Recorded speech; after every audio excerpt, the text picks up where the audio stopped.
What is up, Steelers Nation? Thank you so much for jumping on to another episode of All Steelers Talk. I'm Noah Strackbine, joined always by my main man, Steven Thompson. Find us on youtube.com/All Steelers Talkers. Subscribe anywhere you get your podcast. The Pittsburgh Steelers, we are inching closer to the NFL draft, and their latest odds, well, they're rather interesting. Maybe headed towards a center, maybe headed towards a wide receiver, maybe headed towards some very, very random names. We're going to dive into it all, plus our top 5 guys that we believe the Pittsburgh Steelers would target in week 1. And then there's a free agent offensive tackle not named Mekhi Becton that has drawn some interest and has generated some stories over the last couple of days when it comes to the Pittsburgh Steelers and potentially signing with the Pittsburgh Steelers. We'll dive into all of that, plus some more. It's been a rainy day here in the city of Pittsburgh. How you feeling, my friend? I'm all right. I got yelled at by my mom for not appreciating the eclipse enough on our last episode. Apparently, being eclipsators doesn't get you very, very far with my mom. But other than that, I'm doing very well. That's good. I told Nick yesterday. I'll tell you today. I got to check it out. Jillian came home with some glasses, and I won't lie to you. I was wrong. It was cool. It was super cool to get to just kind of check it out. Did you at least experience like the atmosphere outside? I saw it. I saw it get dark and then get light again. Yeah, it was pretty cool. Yeah, I had no idea what was coming. So it's an experience. At least we got to see it. But yeah, I was definitely a little bit wrong. Before we dive into the NFL draft and the recent odds on the Pittsburgh Steelers, plus a big name that fans should start to look for, want to give a shout out to our new YouTube page, youtube.com/All Steelers Talk, our All Steelers Talk clips. Make sure to go subscribe there, as we've been pushing for even more All Steelers Talk content. And then I got to give a shout out to my dude, Alex at Joseph Bank. Walked in yesterday and he greeted me with what is up, Steelers Nation? And I was like, man, that was awesome. Officially have a suit guy. So everybody go check him out. Joseph Bank was pretty excited. Told him I'd give him a shout out. Let's talk about the Pittsburgh Steelers in the NFL draft. Their latest odds on bookies.com. Interesting. We were talking about it before the show. I talked about it yesterday in a story. Man, it's just interesting would be the word. Currently, these are the top candidates for the Pittsburgh Steelers when it comes to the 20th pick in the NFL draft. Leading the way is Jackson Powers-Johnson at plus 300 odds, followed by Graham Barton at plus 350, Brian Thomas Jr. at plus 450. J.C. Latham is the only offensive tackle to make his way onto this list at plus 500, tied with the Donnie Mitchell at plus 500. And then rounding out the list is, we'll call him offensive lineman. He's technically a tackle, could probably play the right side. Some people are talking about moving him to guard, plays across the board, really, and that's Troy Fautanu at plus 750. You hear that list, you look at it, everything that you know about the Pittsburgh Steelers, everything you know about their recruiting trail to this point, which has, definitely identified some direction of where they're headed come April 25th. Your thoughts on the top, 6 names that they have listed for the 20th pick? Well, I think it's very interesting. Not necessarily surprising, but no corners in this top True. 6. Okay, so we can throw out corner apparently. And only 2 tackles with J.C. Latham being the first one. That's interesting. You said it before we got on, but they haven't really expressed any interest in J.C. Latham at all, which maybe they knew what they needed to know about him before going into the process, but I feel like even at that point, you still do your homework. You talk to this guy, you figure out what makes him tick, but the Steelers haven't really done that at all. And so he's the 4th has the 4th best odds to get picked at number 20. That one seems really curious, especially when Fautanu came in for a top 30 visit. There are guys ahead of him that the Steelers clearly have taken more of an interest to. Just for there to only really be, I guess, 2 tackles, not necessarily that surprising, but for Latham to be the first one there is pretty surprising to me. Yeah, no, I agree. There's no mention of our Marius Mims on this list, and my initial thought immediately was, look, you could disagree with the order, you could disagree with whether or not they're targeting a center or a wide receiver or a cornerback should probably be on this list. The biggest question mark for me is, why is Armarius Mims not on here at all? And why is he not the first tackle that is named? And then on top of that, why is Fuaga not on this list either? Why are the two guys that the Steelers have shown probably the most interest in not named as potential targets at number 20? It just doesn't seem to make any sense. And then you dive into the list and you look at Jackson Powers Johnson ahead of Graham Barton and ahead of all these guys. I mean, you could go back to it with the J.C. Latham thing. They didn't take J.C. Latham out to dinner before his pro day. They met with them at the NFL Combine and then obviously attended Alabama's pro day, but they haven't brought him in for a top 30 visit. Armarius Mims came in for a top 30 visit, went to dinner with them, has connections, obviously, with guys like Broderick Jones, Darnell Washington, and George Pickens, met with them at the NFL Combine. Graham Barton met with them at the NFL Combine. They sent Arthur Smith out to his pro day. Jackson Powers Johnson has not come in for a top 30 visit, has not met with them at the NFL Combine, or did not meet with them at the NFL Combine, and they sent Pat Meyer to go scout him at his pro day out in Oregon. And really, I think that was because he was going to double dip and hit Oregon and then Oregon State with a guy that they're probably more interested in Fuaga. I don't know. Like, it doesn't make sense the way that it's listed at all, really. But to have Jackson Powers Johnson as number one, I mean, maybe am I over exaggerating here? Like, am I overthinking some stuff? But to me, I don't think Jackson Powers Johnson is very high on the Steelers list. Yeah, I don't think you're exaggerating at all, especially like when you have Barton right behind him, who has definitely generated more interest from the Steelers, at least more demonstrated interest. And I get it, like Jackson Powers Johnson, like maybe he's the better player. Like I think there's kind of there are varying opinions on him versus Barton versus some of these other guys available. But I mean, I don't really get where the Jackson Powers Johnson being like. I think Jackson Powers Johnson should be on this list. Like he fits a need and he's talented and he's going to go in this range and all that. But first, like, is he the most likely? Like I'm not so sure about that, especially when Barton has kind of gained some more steam recently. I don't really get that. I think it's also interesting because I don't think any of these guys like if you're projecting any of these guys to go before, like these 6 guys on this list, if you're thinking they're going before 20, it's not much before 20. It's like 1 or 2 picks. Like they're not even projecting. I guess not a reach, but like they really don't think anyone's going to fall to the Steelers, I think, is my read on this. Yeah, no, I agree. And I think that's interesting because names like Mims might fall past the Steelers. And, at one point, Jackson Powers Johnson was viewed as like a guy who could go a lot higher. Same with names like, Brian Thomas is on this list. And at one point, people were talking about him as like the 3rd or 4th wide receiver coming off the board. And that would have been well before the Pittsburgh Steelers. So I agree. I don't think there's like much fall here. There's not like if this guy's here, then it is, which maybe I guess helps the list of being, hey, these are realistic options. But I don't know. You also bring up an interesting point on the cornerbacks. There's no cornerbacks here. I don't know. I mean, right? Go ahead.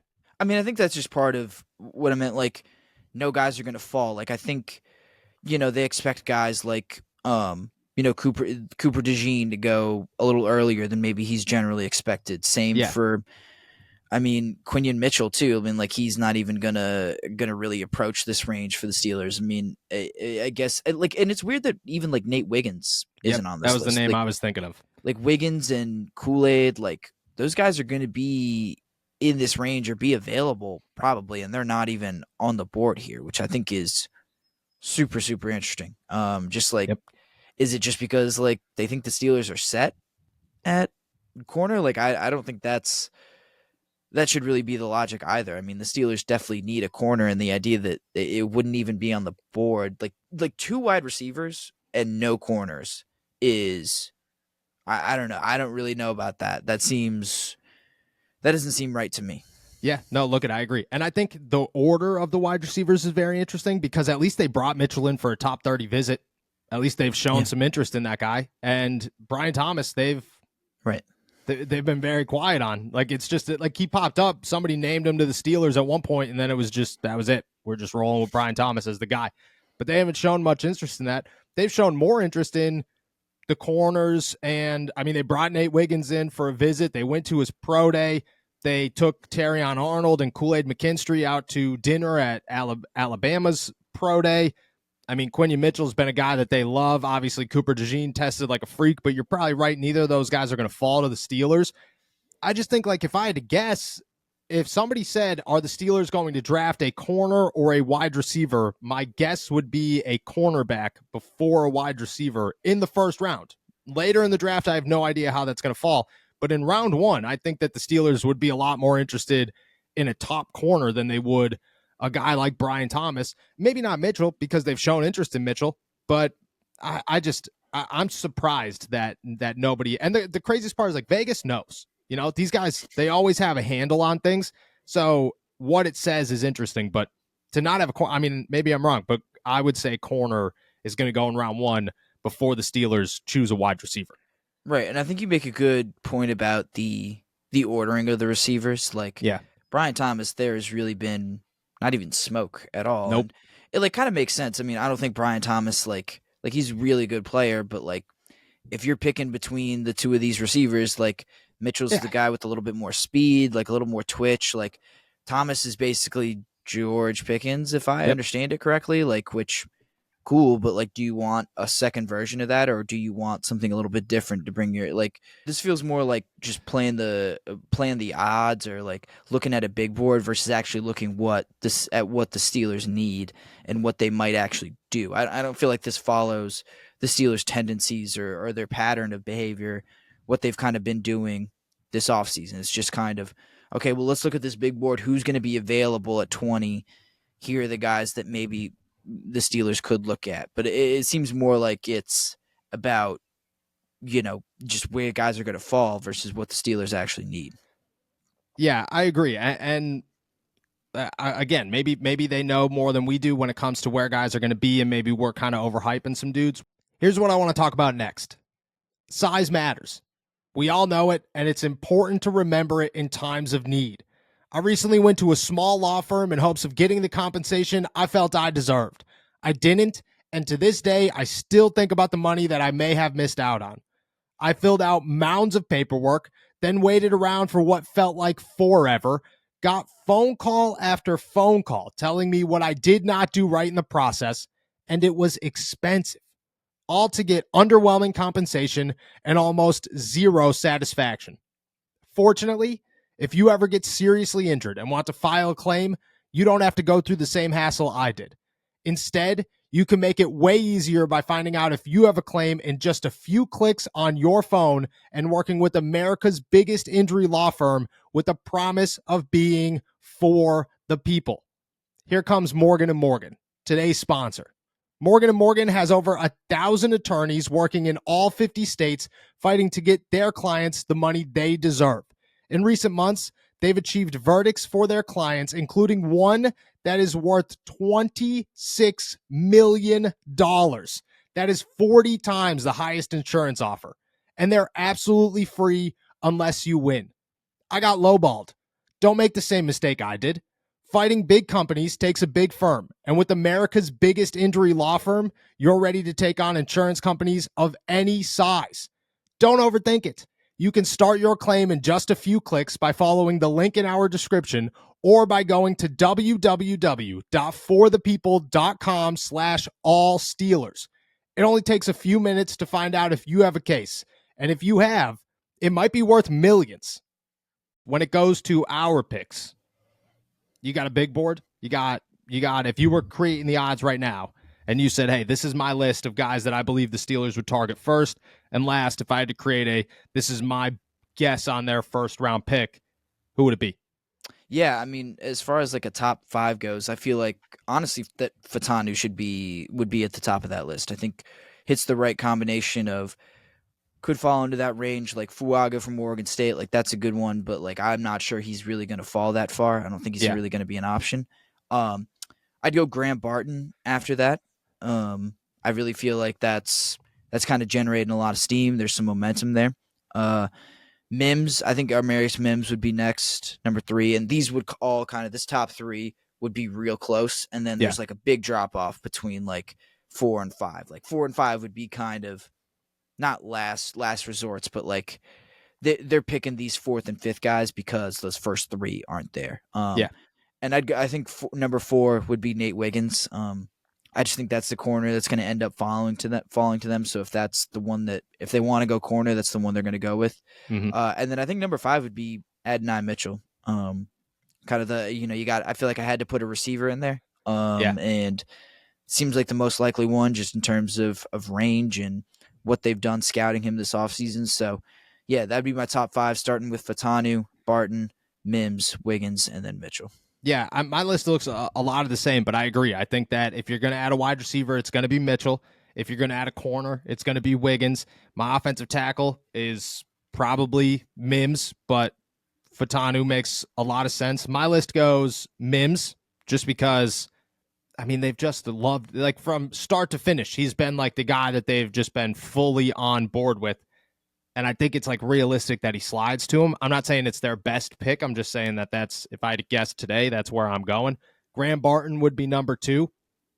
That's if I'm guessing a center, that's the center I'm guessing. Like, I just don't think, I think if the Steelers are going to take a center in the first round, they're not going to take a chance on Jackson Powers Johnson because people are talking about his snapping issues and maybe he's not as high up on the list as he once would have been. Zach Frazier is clearly a second-round pick, and then Cedric Van Pran is a guy that you're going to wait on. If I had to go first-round pick, Graham Barton's the guy. 3 would be Nate Wiggins, and I agree with you. I think the first 2, there's a drop-off after the first 2. I think Wiggins is 3 on my list, but I would probably tie him with Fatanu. I would probably say, like, if I had to put odds on that, those 2 would have the same odds at 3 and 4. Just because Wiggins is the corner. He's the guy that they've looked at. He's the guy that they've met with across the board, that they've brought in, that realistically is probably going to be there. I don't think that they view him as our pick in the first round. I think they view him as there's a realistic shot that he's the best corner on the board when we're picking and the rest of our options aren't as high. So we want to make sure that he is the dude that we feel most comfortable with in that situation. Whereas if Nate Wiggins is the best prospect available at pick number 20, we have done enough homework on him to understand whether or not he's worth the 20th pick in the draft. I would say Nate Wiggins is 3, Fatanu's 4, but again, I think those 2 are tied. They've shown so much interest in Fatanu. I would imagine he plays right tackle. That's the other interesting part about that list is like they list him as a guard. Yeah. The Steelers would never try to move him to guard. He would play, and a center. And a center. That just wouldn't. No, he's playing tackle. He's playing right tackle in Pittsburgh. That's where he'd go. And then I think last on my list would probably be Jackson Powers Johnson. I think he deserves to be on the list, but I don't think that the Steelers, like, I think at that point the Steelers are almost out of options. Like, they just, they would fall to a place where the 20th pick just looks terrible and they'd go, shit. we gotta pick Jackson Powers Johnson. Like, this is the only move that we have left. And honestly, like, I would replace that one. Like, if I was being realistic, I would replace Jackson Powers Johnson with we're trading out of 20, with we're trading back and finding something. Because I think if that's how the board falls, where the Steelers are looking at it and they're going, all right, our options are Jackson Powers Johnson, maybe a couple of wide receivers, and like Kool-Aid McKinstry, they'd probably be like, all right, let's just see if we could get somebody. Let's see what the board looks like at 25 or 24 or something like that. But that would be my list. Mims, Barton, Wiggins, Fatanu, Jackson Powers Johnson / get out of there. Jackson Powers Johnson has fallen, like, at least in terms of, I can't tell you what it looks like, in the bigger picture, but at least for the Steelers, like, Jackson Powers Johnson was the dude, in I guess January or February, and ever since the combine, I feel like it's just been complete nosedive. I mean, really ever since the Senior Bowl, quite honestly. That's interesting, man. Like, that was a guy who I feel like people were talking about him going top 15, and now if he goes before 20, like, it'd be a miracle, it seems like. That's what I'm saying. I think that he kind of slides his way into the second round, and he's just not. He's not a name that's as impressive as it once was, and I don't know why. There's a lot of details there. I was told at the combine that this dude's got some issues that are going to start popping up more and more as we move forward. But yeah, I agree with you. It doesn't make sense how far he's dropping and how high Barton is rising. Yeah, I was gonna say like if you, so like if you're the Steelers and you think like would you take that risk and not draft Barton in the first round if you thought you could get Powers Johnson in the second round, or do you think Powers Johnson not going to fall that far to make it worth it? Do my options also include like names like Mims, or are all those guys gone? Are we looking at it and just saying like it's like a corner? Let's just go the last three options. Nate Wiggins, Fatanu, Jackson Powers Johnson are all on the board. In round two or round one. Barton in round one. Barton, Wiggins, Fatanu are probably the top three remaining guys on the Steelers board. Let's say that. If that's the situation, I think they'd go Barton. I do. I look at it like if the Steelers have an opportunity to add a next Marquise Pouncey, and I'm not saying Graham Barton is the next Marquise Pouncey, but I think that the Steelers are looking for that. They want their next, franchise center where they don't have to worry about this for a long time. Just like the Joey Porter Jr. edition, just like the Broderick Jones edition. These are not filler pieces anymore. This is, we have to hit big. This has to be a first round. This is our guy for the next 10 years. Zero questions asked. I think Barton has the upside to be that. And I think that at that point, like, why would you take the risk? Why would you wait it out and say, maybe our second round guy will be just as good? Like, and people are going to bring up like, well, you have options because what about Zach Frazier or Cedric Van Pran? I don't disagree that you'll have options. I do disagree that you're not taking a risk. I think that Barton's much less of a risk than the rest of them. And I think that's why I think they'd go Barton. Yeah. And I mean, like, you'll have options at corner and wide receiver and to a lesser extent tackle too. Like, there'll be options all over the place. Like, it's really just about what kind of risk you want to take at what position. And center seems like one where maybe not worth it to take a risk. Exactly. There's another name that we want to talk about real quick. Breaking news on the podcast here. The Pittsburgh Steelers will not be playing in São Paulo, Brazil this year. The Philadelphia Eagles. Thank you. Brazil this year. I'm not even going to try to say that again because I'm terrible, as everybody knows, with names, including country names. Every name. All names. Proper nouns. The Philadelphia Eagles will take on the Green Bay Packers, just announced by the NFL, not the Cleveland Browns. So shout out Green Bay and everybody who's heading down to good old Brazil for week one. If I had to guess, the Pittsburgh Steelers are going to Denver, which I'm all cool with. We'll find out at some point in late May. Let's talk about a name that has popped up for the Pittsburgh Steelers that, I mean, at this point, if they're looking for a new offensive tackle, if they're looking for somebody to come in here and be a guy to replace Dan Moore and maybe bridge the gap to whoever and however they're looking at it, what about Donovan Smith? 30 years old, will be 31 by the start of the season. PFF says a deal for him right now would be 1 year, $25 million. Former Kansas City Chief and Tampa Bay Buccaneer tackle. I mean, he's got some Super Bowls under his belt. He's been an impact player before, longtime starter in the NFL. You're looking at this guy as, I mean, started 12 games last season, 13 the year before. He's never had a season where he hasn't started. Do you look at Donovan Smith as a real option for the Pittsburgh Steelers and one that they should approach at 30 years old, 31 years old? Did you say 1 year, $25 million was what? No, 1 year, 2.5. Okay. I was going to say, no.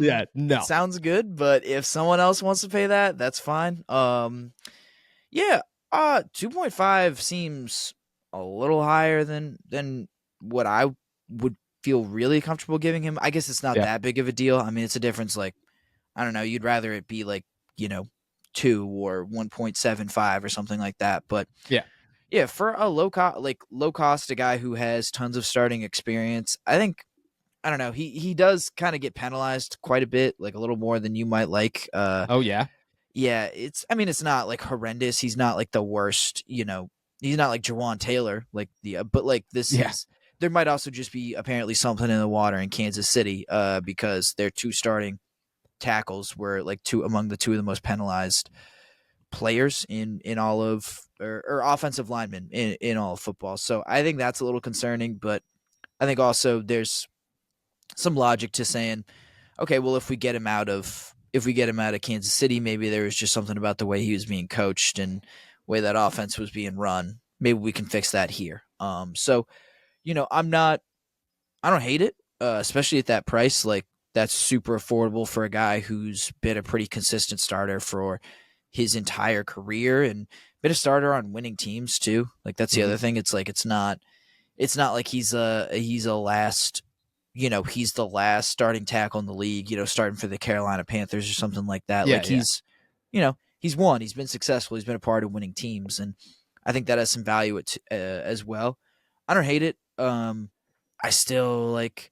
I guess this should still just only be kind of a stopgap before you get whoever you draft yeah. kind of up to speed. Like I still think, pick up Donovan Smith if you want, but he is not the future of your tackle spot. No. Of your right tackle spot. I think you could bring him in here for a 1-year deal maybe and just say, hey, look, you're better than Dan Moore. You got more experience. This is cool. And I think the Steelers at some point during this offseason might hit that. Like they might hit the point where they're like, okay, look, we're ready to win. This team is pretty much put together.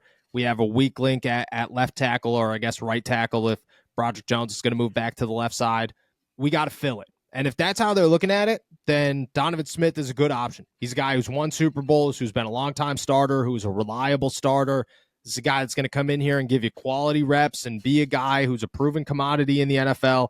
If the Steelers hit that point, and again, I think they will. I think that they are going to try to fill their needs in the draft first, but I think at some point they will hit the wall where it goes, okay, look, these are our remaining needs. We have to fill them. We cannot waste a year saying, but we just have Dan Moore at right tackle. But we don't have a slot corner.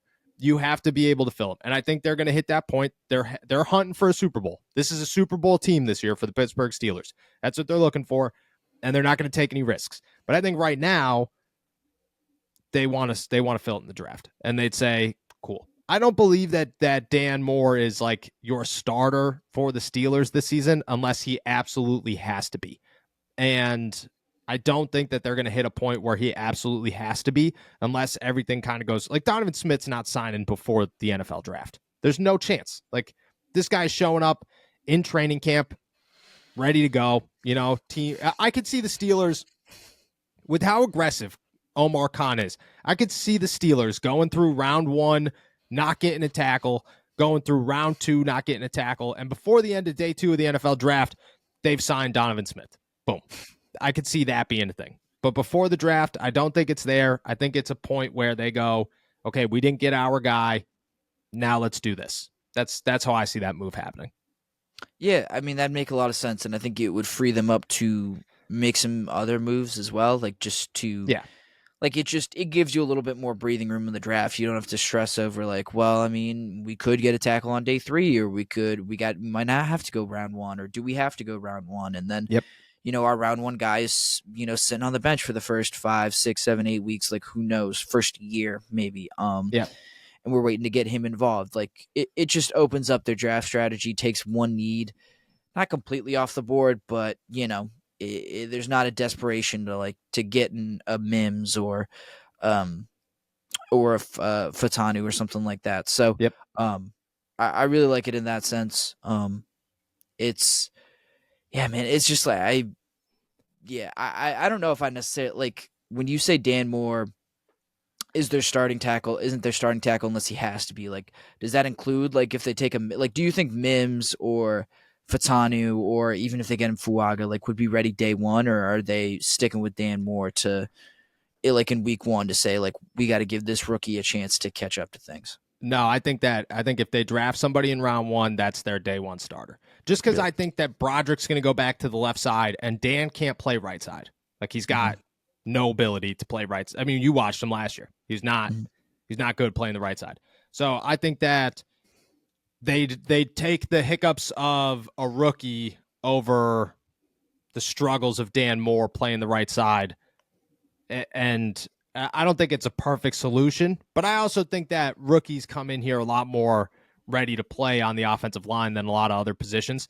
And I think that they could, like Fatanu's a guy that I don't know if he's like going to make a huge impact in the NFL. Fuaga is a dude that like he's ready right off the bat, and Mims has injury issues, so you're worried there. But I think all three of them are a guy that, you're going to look at and say, all right, look, you're our right tackle this season. You'll probably compete with Dan Moore, but I don't think Dan's going to win that job. But I do view that as like if they draft somebody round one, that's their day one starter. A lot of faith. I mean, like Broderick wasn't a day one starter. I agree. He was different. He was different though. I think everyone knew he was kind of a project. Yes. But like he didn't like how long was he a project for? Like when was Broderick's first start this year? It wasn't until week 11, after the week 12. Week. Yeah, it was real late. Yeah. It's just like how I don't know.